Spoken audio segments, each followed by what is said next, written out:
Okay, so get this. Mm-hmm. We're going deep on a CIA project Okay. from the 60s called Acoustic Kitty. Wow.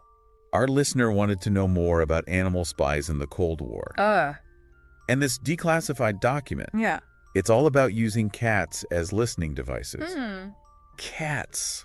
That's, it's pretty amazing, actually. It sounds crazy, right? It does, but the CIA was serious about this. Really? Yeah, they wanted to train cats to eavesdrop. On, like, regular people? Well, mainly Soviet officials. Okay, so, like, how were they gonna Yeah. make Fluffy into James Bond? Well, the documents outline a surgical procedure, Oh, what? a procedure to implant a microphone. Hold on. Yeah. They were putting electronics Mhm. inside of a cat. Yeah. Like, what? Did they think the cat would just, like, sit there politely while someone's talking about, you know, Right. top secret stuff? I mean, cats are pretty good at blending in. That's true. That's what the CIA was banking on. So, like, just a regular cat Yeah. hanging out. Exactly. And nobody would suspect a thing. Nope. But still, training a cat to be a spy, Yeah. that just seems, I don't know, Yeah. like a disaster waiting to happen. You're not wrong. Cats are kind of famous for doing their own thing. Exactly. That's where the project ran into trouble. Oh, so it didn't work. Not really, no. So tell me about the training. Well, they tried a bunch of things. Like what? Food rewards, trying to get the cat to move. Towards a target or something? That's exactly. Makes sense. Cats love food. Right. So did they actually get any cats to spy successfully?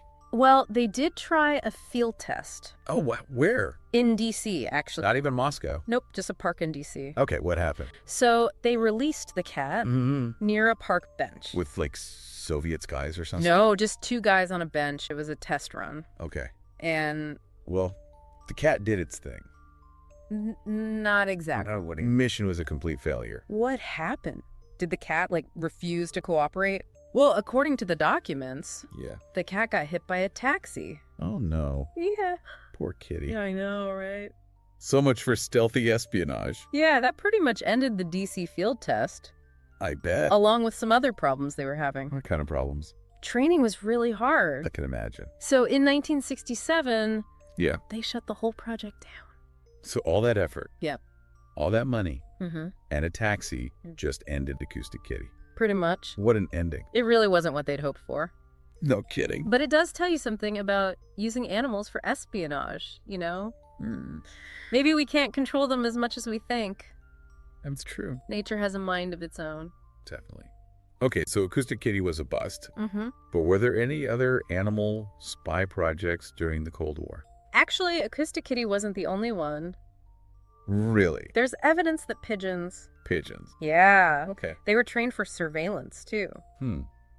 Yeah. I mean, I know they can, like carrying messages and stuff. Right. But spying? Well, they have incredible homing instincts. That's true. They were used a lot in wars for communication. Right. So using them for reconnaissance, it was kind of a natural next step. So, like, they strapped cameras to them. Tiny ones. Yep. Wow, so they were like little feathered drones. Yeah. Makes you wonder what other animals they tried to use. Right. Like, did they ever try to train a squirrel to, infiltrate a bunker or something? Oh, you don't know about squirrels specifically. Okay. But both sides were definitely interested in animal espionage. It was like the Cold War arms race, Yeah. but with animals. Exactly. They were trying to weaponize nature. I guess that makes sense in a way. Yeah. But like we saw with Acoustic Kitty, Right. animals can be unpredictable. Totally. They don't always do what you want. That's the takeaway from all these projects. So even if animal espionage sounds cool, it's important to remember that animals, Yeah. they're living beings Exactly. with their own, motivations and limitations. Yes. Yep. Okay, let's go back to Acoustic Kitty for a sec. Okay. What about the training process? Right. So the researchers documented everything. Like every detail. Pretty much. Wow. Their first goal was pretty simple. What was it? Train a cat to walk to a specific place and then come back to its handler. Okay, so like basic obedience training. Yeah, but with a cat.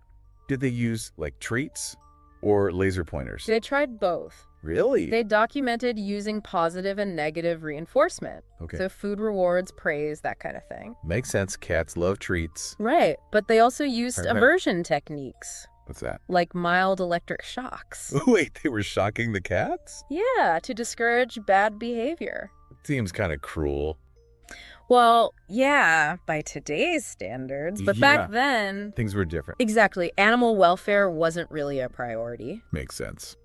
So yeah, the training sounds like it was a real struggle. I can imagine trying to get a cat to, Yeah, obey orders. exactly. The researchers were getting frustrated. They were realizing that cats are pretty independent. No kidding. They don't really care about being spies. So they spent all this time and money, Mm-hmm.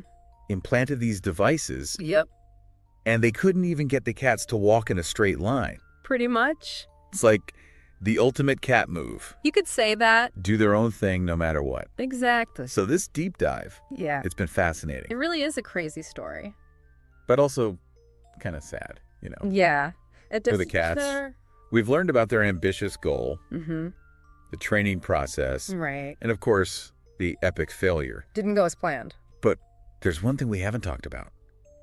What happened to the cats after they shut down the project? That's a good question. Did they, retire them to a nice farm somewhere? I wish we knew. You mean the documents don't say? They don't. It's kind of frustrating. Because you don't know what happened to those cats. We don't, which is kind of sad. Yeah, it is. It really shows how different things were back then. You mean with animal welfare? Exactly. It wasn't a big concern. Nowadays, people would be outraged. Yeah, there'd be protests, investigations. Definitely. Things have changed a lot. For the better, I think. For sure. It's good to see how much progress we've made. It makes you appreciate those changes. Absolutely. So what's the big takeaway from all this? From Acoustic Kitty. Yeah, it's a wild story. It really is. But what does it all mean? I think it shows how complex things were. During the Cold War, Yeah, they were trying all sorts of crazy things. to get ahead. Exactly. And sometimes they cross some lines. Definitely. Acoustic Kitty is a good example of that. So it's a story about ingenuity, Uh-huh. but also about ethics. And about how our views have changed. That's a good point. It's a reminder to keep learning from the past. To keep pushing for progress. And then make sure we're doing things the right way. That's a great message. Thanks. This deep dive has been amazing. I agree. It's been fascinating. We learned about a really strange Cold War project. Yeah, who would have thought about spy cats? It's like something out of a movie. Right. But it also made us think about some important issues. Definitely. The ethics of using animals The limits of technology. and how far we've come. It's a lot to think about. It is, and I think that's the point. To make people think. To spark a conversation. Exactly. So the next time you see a cat just lounging around, Yeah. remember they might have a secret past. You never know. They might be retired CIA agents. Maybe they're still out there. Keeping an eye on things. That's a thought. Well, that's all the time we have for today. Thanks for having me. It's been a pleasure. I enjoyed it. To all our listeners, keep exploring, keep asking questions. And keep an eye on your cats. You never know what they might be up to.